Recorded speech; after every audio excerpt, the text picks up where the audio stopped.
luokkapää paskana. Ei se haittaa, että vittu on uponnut joku vittu kylkiluu jonne saatana sisään. Mutta saliharjoitteluun pätee kaikki sama, mikä muuhunkin harjoitteluun. Että harjoittelet sitä, missä haluat tulla hyväksi. Jos sä haluat tulla hyväksi naruhyppiäksi, niin hyvin paljon narua tai kuntopyörän polkeaksi, niin sit pitää polkea paljon sitä pyörää. Mä keskityn ihan salitreenin alusta saakka siihen, mitä mä oon tekemässä. Eli teen paljon niitä kehonhallintaharjoitteita, aktivoivia harjoitteita ja alkulämmittelyksi en esimerkiksi käytä mitään kardiolaitteita. Kannattaa kokeilla tehdä kaikkea muutakin kuin vaan sitä perinteistä, mitä muut tekee. Hyvät personal trainerit, ne ei kyllä sivuuta sitä alkulämmittelyä sillä, että joo, polit sitten 15 minsaa pyörää siihen alkuun, vaan että ne käy läpi sitä, että mitä sä teet, jotta sä niinku valmistat sen kehon mahdollisimman hyvin harjoitteluun. Tänään mä oon tullut tänne jäähdyttelee, mutta enemmänkin semmoista kevyttä fiilistelyä muuten ja sitten pikkasen jaloille vähän kovempaa jumppaa.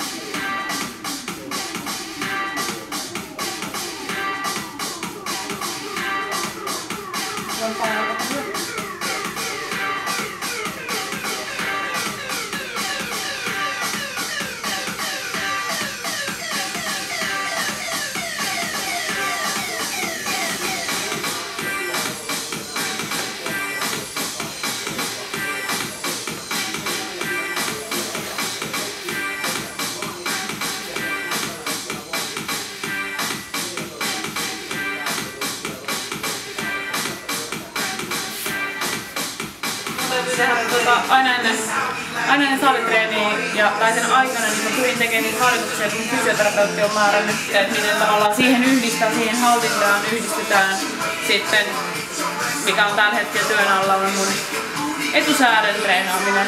Ja nyt mä yritän ainoastaan hyvä.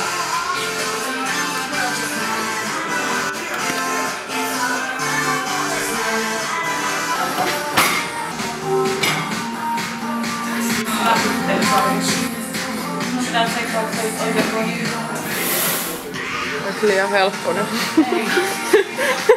Ei. Mä en halua kasvattaa lihasmassaa.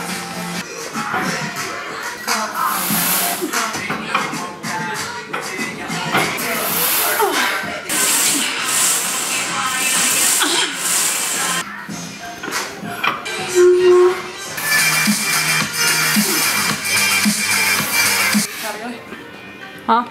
Pitää tehdä vaan lyhyitä sarjoja. Okei. Okay. 40 kiloa, 45 kiloa. Sitä vähän lisää.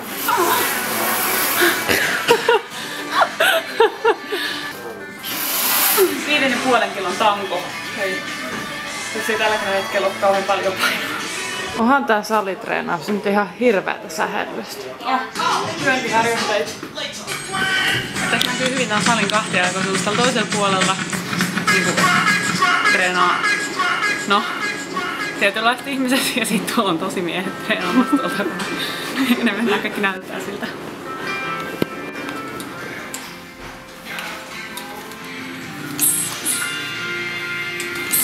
Jos treenaa niin kuin normaalisti, niin kuin ihmiset treenaa niin high-nurkkelia, ei se tarvitse säätää mitään. Ja sitä on koko ajan laitteiden kolistelu. Clank, clink, clink, clink, clink, clink.